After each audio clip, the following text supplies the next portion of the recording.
¿Qué tal? Saludos, muy buenas noches. Bienvenidos a Vía V, es martes 9 de abril. Benito Iglesias, muy buenas noches. Buenas noches, un placer. Bueno, Benito Iglesias es presidente de la Federación Gallega de Empresas Inmobiliarias, un sector convulsionado desde que empezó esta crisis económica. Enseguida vamos a saber un poco más de contexto, de las consecuencias del pinchazo de esa burbuja inmobiliaria, de la creación de ese banco malo, conocido también como la Sareb. Pero yo no sé si en algún momento de todo este proceso se han sentido un poco como los malos de la película. Bueno, pues sí, efectivamente, durante una serie de años parece que estábamos, bueno, pues un poco como arrinconados en ese sentido, ¿no? Concretamente, yo quiero también manifestar que todo lo contrario, siempre hemos sido profesionales que hemos intentado gestionar y asesorar lo mejor posible a nuestros clientes. Por lo tanto, a la hora de, quizá de exigir, no de exigir, de saber por qué nos encontramos en el momento actual, pues quizá los argumentos que vamos a exponer a continuación nos lleven a esas conclusiones. Se cometieron muchos desmanes, se vivió con demasiada alegría todo ese proceso. Hubo demasiado libertinaje en el tema legislativo y eso fue lo que permitió que efectivamente se actuase de forma incorrecta en algunos casos, efectivamente. ¿Y se ganó mucho dinero? Bueno, puede que algunos sí y otros no, depende. Porque hay la sensación de que era un sector en el que efectivamente los actores que participaban tenían mucha capacidad de generar ingresos como consecuencia de la fluidez del mercado, ¿no? Yo creo que el profesional efectivamente pues, ganaba lo que tenía que ganar, ¿no?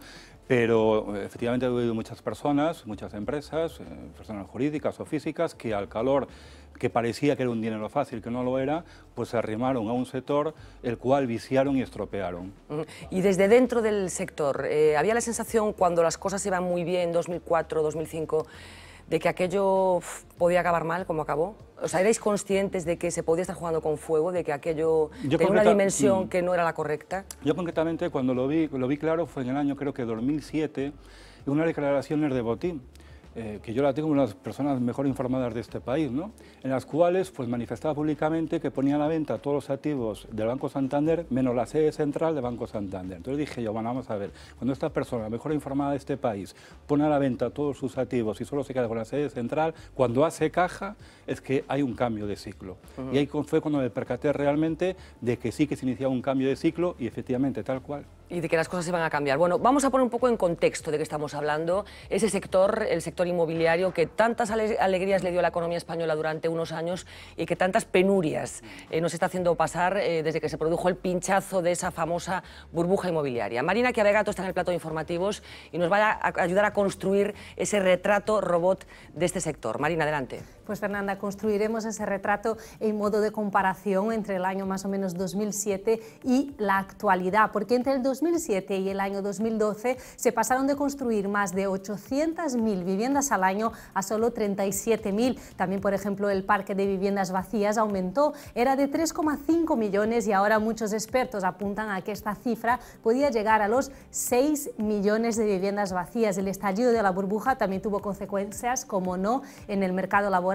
Hablamos de empleo directo. En el periodo del 2006-2007 el sector tenía contratados a 2 millones de trabajadores y en solo 6 años esa cifra bajó y mucho, situándose ahora mismo en menos de 600.000 empleados. Esa cifra también se refleja en el PIB. De representar más del 20% del Producto Interior Bruto de nuestro país, hoy significa solo un 6% de nuestra economía. Y hablar de vivienda significa, como no, hablar de crédito. Antes del estallido se firmaban 1.800.000 hipotecas al año, mientras que en el 2012 se alcanzó el nivel más bajo desde la burbuja y se concedieron 274.000 créditos hipotecarios. Y más curiosidades, durante el boom inmobiliario el endeudamiento de los españoles triplicó. En 1997 las deudas representaban un 52% de la renta disponible y en el 2005 se llegó al 105%. Un año después, en el 2006, una cuarta parte de la población española estaba endeudada a más de 15 años. Esas son solo algunas cifras, Fernanda, de este mercado inmobiliario. Bueno, pues muchas gracias, Marina. Volveremos a contactar contigo para que nos cuentes algunas iniciativas que se están tomando por parte de algunos gobiernos, en este caso el de Andalucía, medidas sorprendentes para mucho para tratar, entre otras cosas, de frenar los desgraciados efectos de esos famosos desahucios. Pero antes, me interesaba mucho hablar del Banco Malo, ese famoso Banco Malo, esa Sareb que se ha constituido para que los bancos desviaran a esa entidad los llamados activos tóxicos, que al final eran activos inmobiliarios. ¿Ha sido buena la idea de crear la Sareb?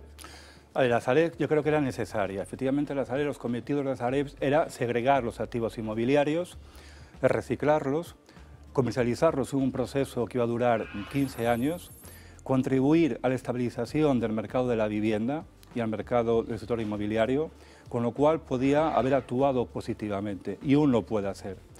Pero el trasvase que se hizo en el mes de diciembre, un plan director de negocio erróneo, dirigido por la Sareb, nos condujo a que ya desde primeros de mes de enero comprobásemos de que había mucha improvisación, de que el plan director de negocio que tenía la Sareb no era el ideal, concretamente para estabilizar el mercado de la vivienda, sino todo lo contrario, y así lo hemos puesto en evidencia.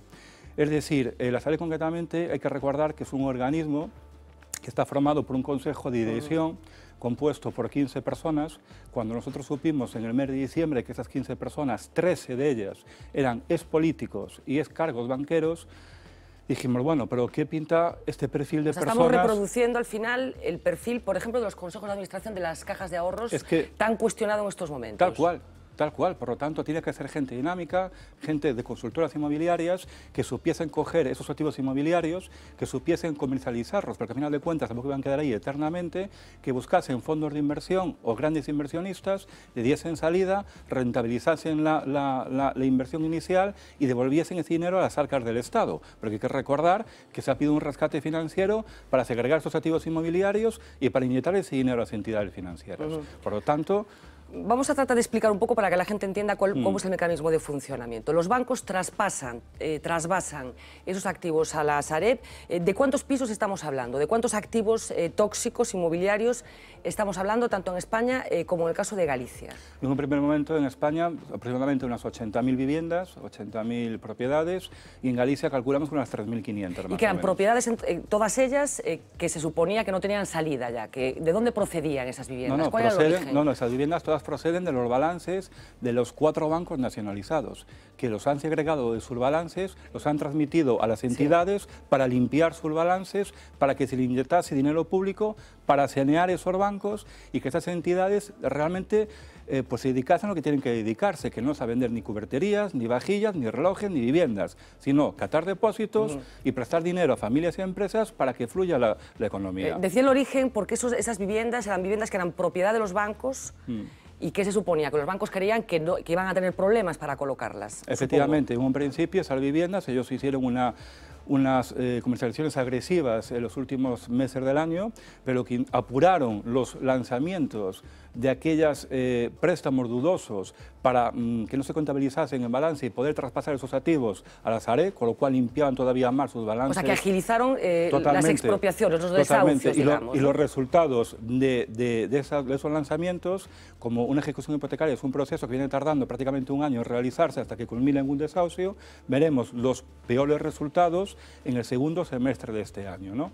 Pero dicho esto, de repente, pues, ¿con qué nos encontramos en el mes de febrero? Pues nos encontramos con que esos mismos activos que la Sareb le quitó a las entidades financieras, por los cuales le limpió los balances, les inyectó dinero público, otra vez de nuevo se los traspasa a la Sareb, a las entidades financieras, convirtiendo a las oficinas de la banca nacionalizada en oficinas inmobiliarias, le paga a mayores por la gestión de esos activos 112 millones de euros al año y a mayores ya, para rizar el rizo, los comisiona con unas comisiones que en el caso, por ejemplo, de Bankia, que se ha publicado en diversos medios de comunicación, es de un 6%. Por lo tanto, dinero público para sanearlas, le inyectamos dinero público para rescatarlas y ahora las premiamos y comisionamos con dinero público. O sea, es que el propósito es de tal envergadura que realmente quien tiene que poner orden en este sentido es el Banco de España. Y lo hemos dicho por activa y por pasiva. No se puede permitir hacer lo que están haciendo.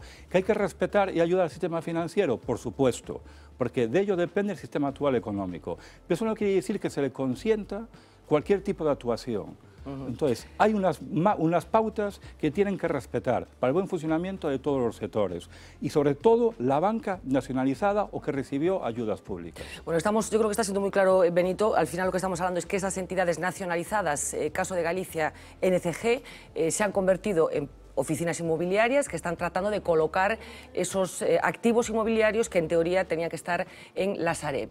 ¿En qué condiciones están colocando esos pisos? Es que ahí donde viene todavía el propósito más grande todavía. Es decir, esta banca nacionalizada coloca primeramente sus propiedades inferiores a 100.000 euros, que aún siguen siendo suyas, y las de la Sareb. Y las suyas, las de procedencia bancaria, las pone en el mercado con una financiación del 100% más gastos. Los gastos de la compraventa oscilan entre un 14 y un 15%, impuestos incluidos. Por lo tanto, estamos repitiendo el error que nos ha llevado al momento actual. Seguimos financiando un 100% más gastos a viviendas de procedencia bancaria. Nosotros decimos, a ver, aunque los ratios concretamente en los créditos hipotecarios son más rigurosos que eran hace 4 o 5 años, si una persona no tiene ahorro suficiente para dar una entrada mínima y se financia en un 100% más gastos, si esa persona, esa estabilidad en su trabajo lo pierde a cabo de 2, 3 o 4 años y vuelve a engrosar las filas de desempleo, ese crédito se va a ejecutar. Con lo cual, dentro de 4 o 5 años, estamos repitiendo otra vez de nuevo el problema, no con la magnitud inicial que vimos en estos momentos, pero sí de una magnitud que ya en un sector como el nuestro, que está débil, pues realmente lo rompemos. ¿Tenéis constancia de si están siendo agresivos en las entidades financieras para la colocación de esos pisos? Lo son, y lo son tanto cara al público como internamente. Me explico. En las ofertas que ellos lanzan, concretamente a través de sus portales inmobiliarios, de sus filiales inmobiliarias, una vez en la oficina es negociable. Hoy es todo negociable. Por lo tanto, el precio y los descuentos que aplican ellos, una vez en la oficina, todavía pueden ser más sustanciosos en ese punto, ¿no?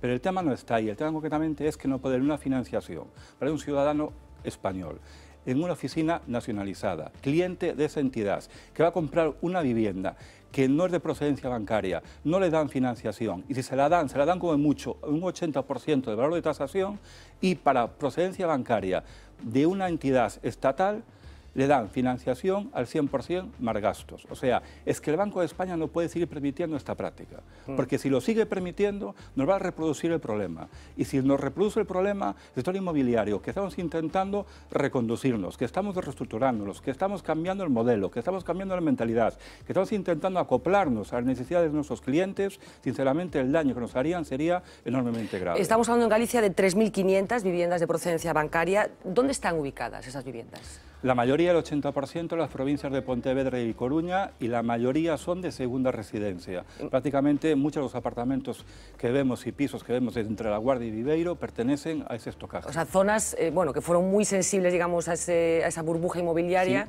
Sí. Todos tenemos en mente sitios concretos en los que de repente aparecieron como hongos, ¿no? En estos momentos hay un stock en Galicia de 38.000 viviendas, de vivienda nueva, es el estocaje que tenemos en estos momentos a la venta. Y la mayoría son de segunda residencia.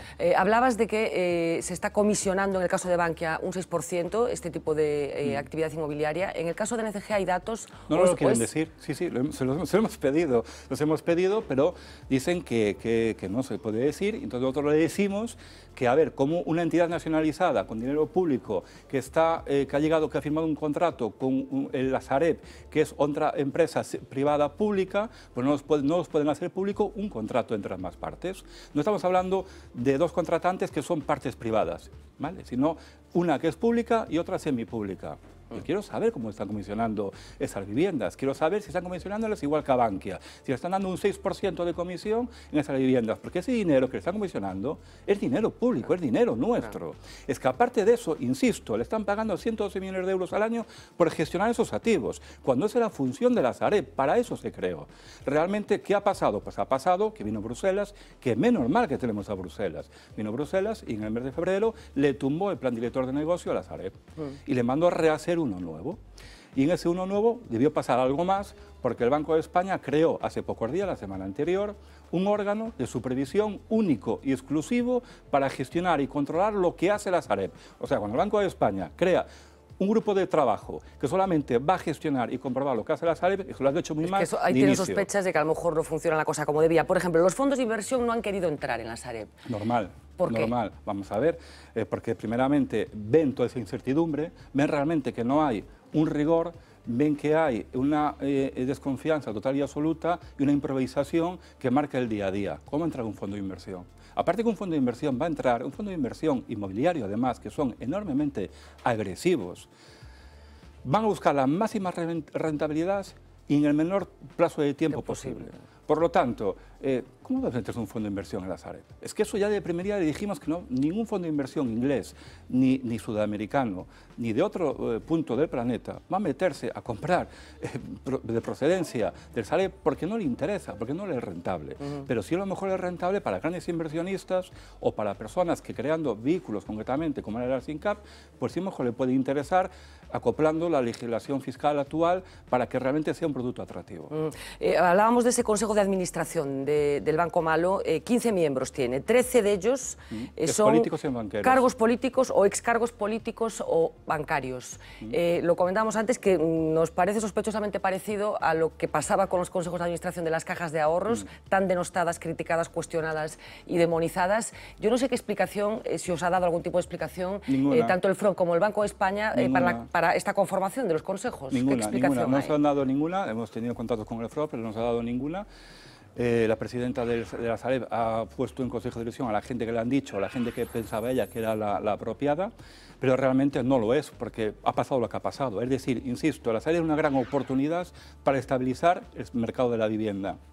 Se ha aprobado en Consejo de Ministros este viernes un plan de fomento del alquiler, de regeneración, renovación y rehabilitación urbana, en la cual se ha dado un paso muy importante porque sinceramente creo que es un buen plan de vivienda. Pero aparte, este plan de vivienda, y por eso ahora uno una cosa con la otra, tiene una frase modélica que nosotros hemos definido en los últimos años.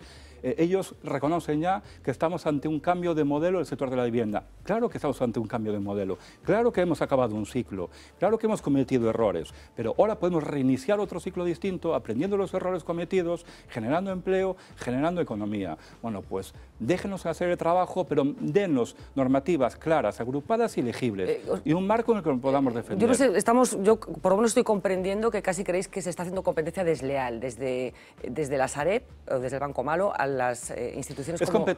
Es competencia injusta, a mí me gustaba más el término injusto que desleal, es competencia injusta, pero no se trata de una competencia, porque al final la competencia la hay en todos los ámbitos de la vida. Se trata de que están haciendo las cosas mal, que están repitiendo errores que nos han llevado a esto, que se lo estamos diciendo, que por lo menos se escuchen, porque las consecuencias vamos a pagarlas todos con nuestros dineros. Eso es lo que le estamos diciendo tanto al FROB como a la Sareb, es decir, sobre todo al Banco de España. Es decir, señores, estas prácticas no se pueden seguir consintiendo. Y aparte lo vemos concretamente en uno de los datos.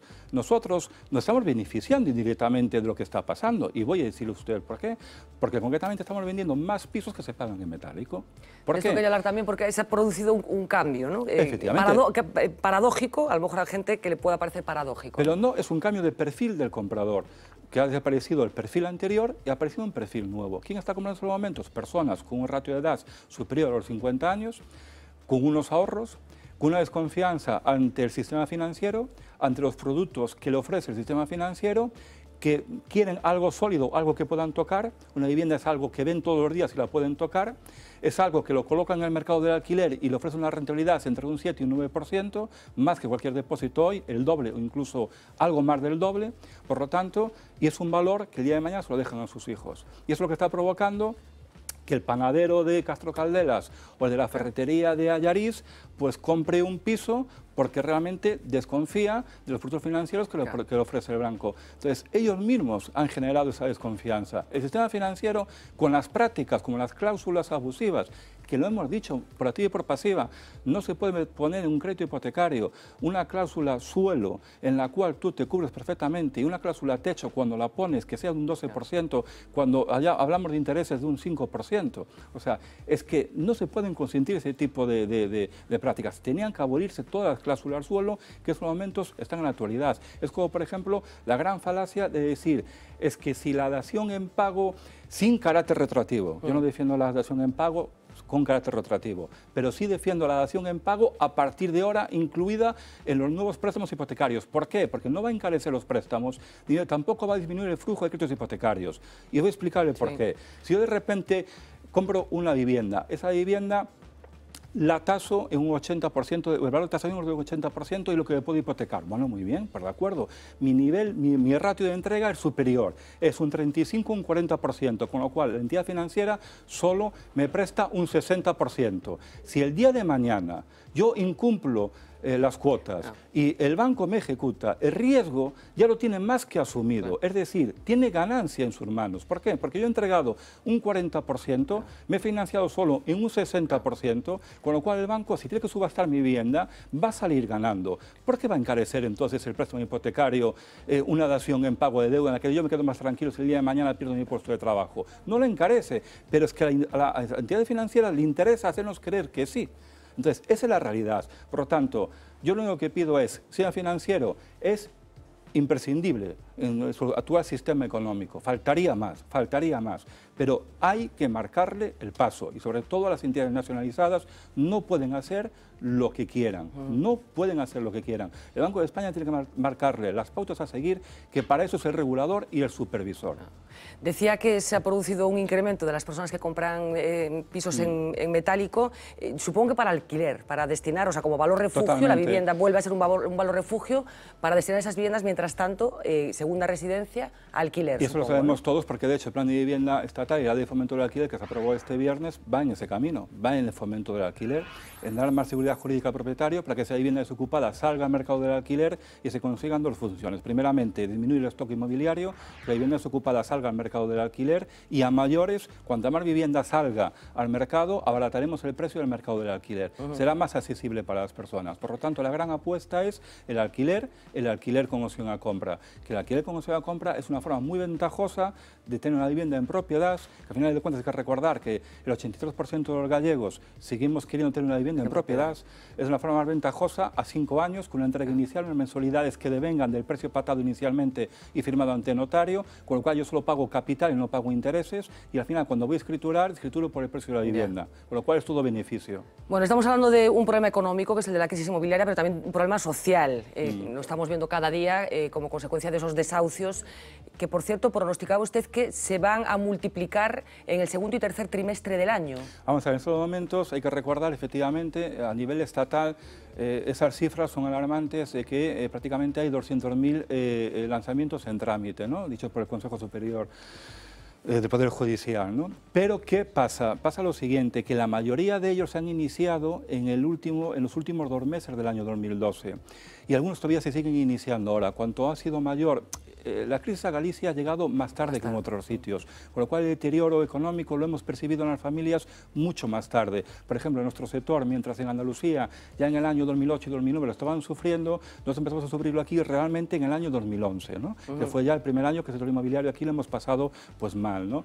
Pero bueno, dicho esto, la mayoría de los lanzamientos que van a acabar en desahucios, ojalá no acaben la mayoría y cuanto menos mejor, pero se van a producir en el segundo semestre de este año. Ese es cuando va a haber un repunte bastante grande. Y el problema que nosotros también lo hemos advertido, hemos advertido a Vivienda y Suelo de la Xunta de Galicia, al IGVS, es lo siguiente, y es que una persona que es desahuciada, antes de nada, siempre intentamos intermediar y arbitrar para que el propietario o inquilino, en caso que sea un desahucio por alquiler, no se produzca ese desahucio. Siempre aconsejamos a las personas que la van a desahuciar en caso de impago por alquiler, no de ejecución hipotecaria de un banco, de que es mejor que busquen una solución de vivir transitoriamente con los padres o con familiares o que acudan a servicios sociales de su concello para que no los desahucien. Claro. ¿Por qué? Porque una vez que los desahucian quedan fuera del circuito de la vivienda. Entra Hoy, en una lista negra, digamos. no en una lista negra concretamente, pero el problema que hay es que hoy cualquier propietario que hace un contrato oficial en agencia inmobiliaria de un contrato de arrendamiento exige justificante de ingresos. Entonces, lógicamente, una persona que no tiene hoy una nómina, un justificante de ingresos, se queda fuera del circuito del alquiler, no del circuito ya de la compra, sino del circuito del alquiler.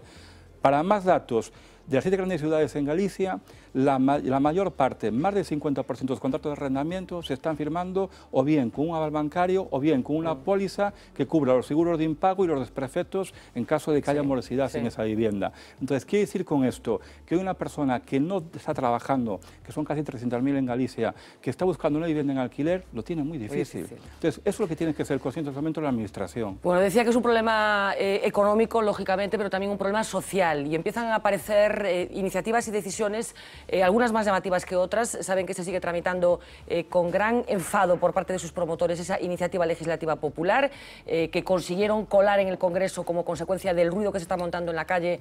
Y lo decíamos ayer también, probablemente inducidos por un suicidio que se producía el día que tenía que entrar en el Congreso esa iniciativa legislativa popular, pero ya les adelanto que hoy no ha salido del Congreso nada, sino que se aplazará hasta el próximo martes. Y decía que con frustración por parte de los miembros de la plataforma antidesahucios. Pero nos ha llamado mucho la atención una iniciativa que ha aprobado la Junta de Andalucía.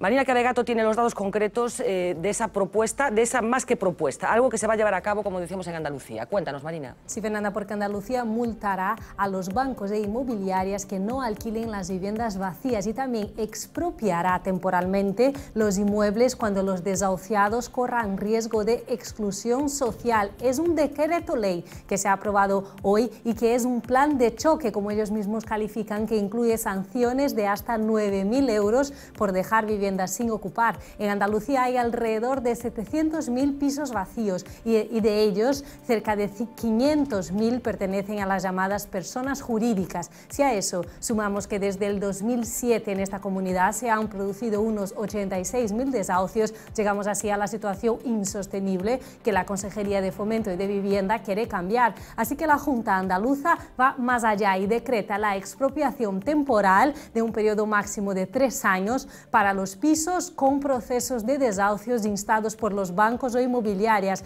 Para que se lleve a cabo esa expropiación, la vivienda hipotecada debe ser una residencia habitual de desahuciado y su desalojo, el desalojo de esta persona, debe conllevar al riesgo de exclusión social. Decíamos, se aprobó hoy el decreto ley en el Consejo de Andalucía. Pues muchísimas gracias, Marina. Yo no sé qué le parece a Benito. Bueno, pues mira, que la Junta de Andalucía se nos tira al monte y aparte no es consciente del enorme daño que está causando.